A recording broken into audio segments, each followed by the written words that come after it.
Naam, assalamu alaykum wa rahmatullahi wa barakatuh. Wa alaykum assalam wa rahmatullahi wa barakatuh. Naam Sheikh, tukumbushe majina yako na nafasi yako katika mkoa wetu wa Njombe.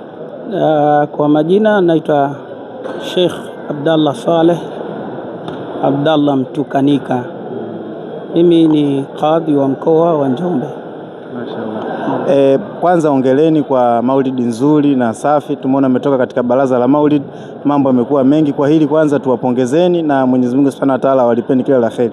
Lakini kulikuwa kuna wageni. Kwanza tukianza na mufti wetu wa Tanzania, ametuhusia na amesema usiwe mtamu sana utalambwa.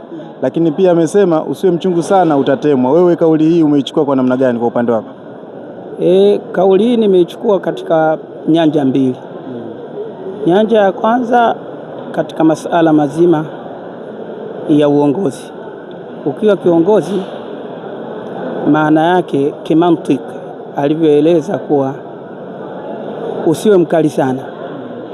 Ukiwa mkali sana hutaweza kuongoza, na usiwe mpole sana, kwani ukiwa mpole sana utashindwa kuongoza.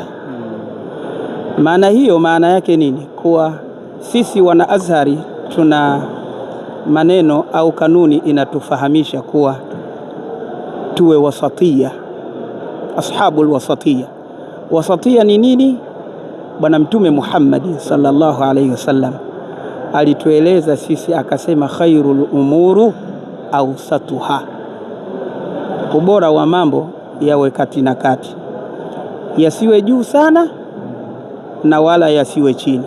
Yani kama dini, basi dini usiwe mkali ukawa tu kila kitu haram haram haram haram, au usiwe mzembe ukawa kila kitu hiki halali, hicho kitu halali hicho.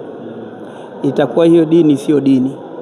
Ili iwe mzuri, basi kwenye halali iwe halali, lakini isiwe halali ile ya juu, na kwenye haramu iwe haramu, isiwe haramu ile ya chini.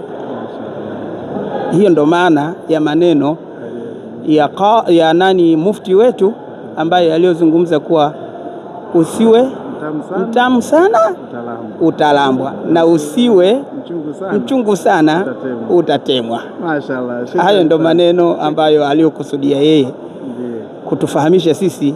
Maana yake anatuambia viongozi tusiwe na hali hiyo.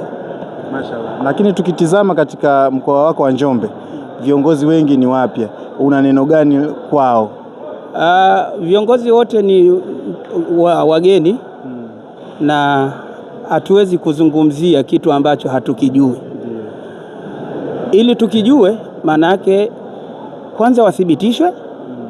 Baada ya kuthibitishwa, maana yake ndo kanuni tutaifuata kupitia mtiririko ambao umewekewa katika taasisi yetu ya BAKWATA. Mashaallah. Shukrani sana, mpaka wakati mwingine. Shukrani sana. Barakallahu.